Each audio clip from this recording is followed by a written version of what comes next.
Welcome class, this is a summary of how segregation was established in the Southwest for Mexican Americans or Latinx in the first 4 decades of the 1900s. In order to understand the complexity of how Mexican American children were segregated, we also need to remember that Mexicanos were racially classified as white, unlike blacks, Asians, and Native Americans who were prohibited from admissions to the regular public schools. Mexicanos were never mentioned in the Education Code of California. However, by the 1920s, they were by far the most segregated group in California public education. In 1931, there was a push to segregate Mexicanos under the Bliss Bill. It tried to give schools the power to separate Mexican and Mexican American students from their Anglo counterparts on the grounds that Mexican children were also part of the indigenous race.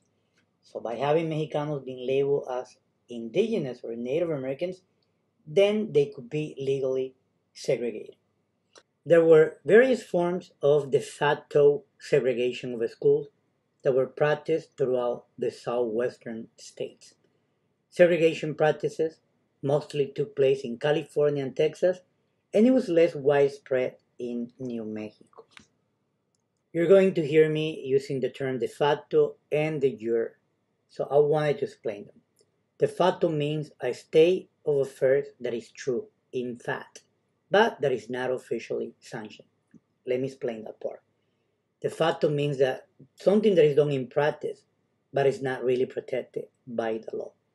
In contrast, de jure means a state of affairs that is in accordance with law, that is officially sanctioned. That means that it's something that is protected or established by the law.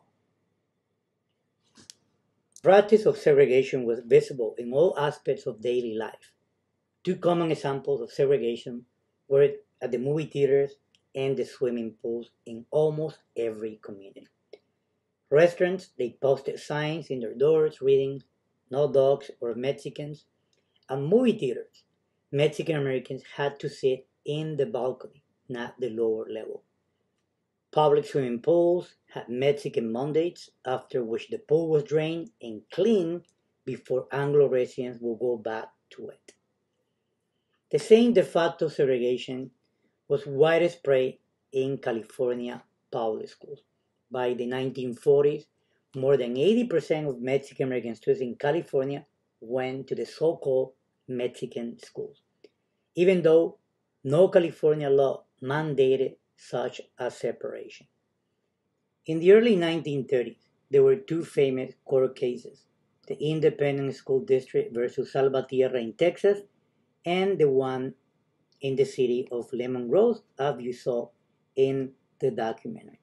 In both cases, the judge ruled that school authorities have no power to arbitrarily segregate Mexican children.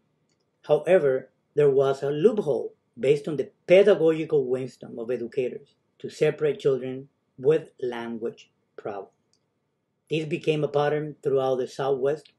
Chicanos were placed in segregated schools with no explicit constitutional or regulatory authority.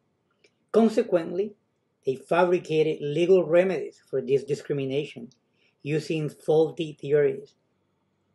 By the time we get to World War II, families continued to push against having their kids segregated, and that is the case of Mendes versus Westminster, which you are going to see in a small documentary.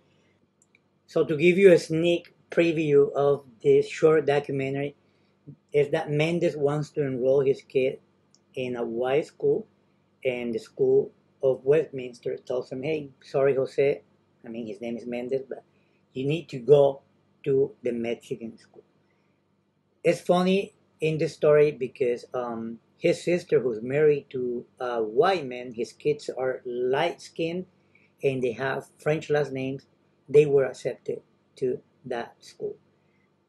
Mendes, Gonzalo, that's his name, he got so mad that he challenged this in court, and he gets other families involved, and this becomes one of the most famous cases because not only they win, but this paved the way for Brown versus the Board of Education that ends segregation in the U.S. That's all for this week, and this is the small summary of one of the main cases that took place in the Southwest.